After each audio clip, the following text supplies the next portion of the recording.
ఒక స్పూన్ ధనియాలు, 2 ముక్కలు దాల్చిన చెక్క, 2 లవంగాలు. వీటిని ఆయిల్ వేసుకోకుండా ఫ్రై చేసుకోవాలి.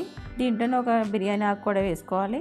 అవి కొంచెం వేగిన తర్వాత దీంట్లో ఒక స్పూన్ ఎండు కొబ్బరి పొడి కూడా వేసుకుని బాగా ఫ్రై చేసుకుని దీంట్లోనే ఒక చిన్న సైజు టమోటా, ఒక ఆనియన్ కూడా తీసుకుని ముక్కలుగా కట్ చేసుకుని వీటిని కూడా మనం వేపుకోవాలి. మనం పాన్ పెట్టుకుని ఆయిల్ వేసుకోవాలి.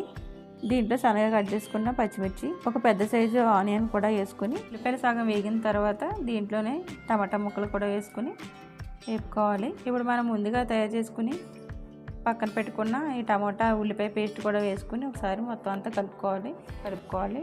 ఇప్పుడు దీంట్లో క్యాప్సికమ్ ముక్కలు వేసుకోవాలి. ఈ క్యాప్సికమ్ ముక్కలు వేసుకున్న తర్వాత ఈ మసాలా మొత్తం క్యాప్సికమ్ ముక్కలు పట్టేలాగా ఒకసారి బాగా కలుపుకోవాలి.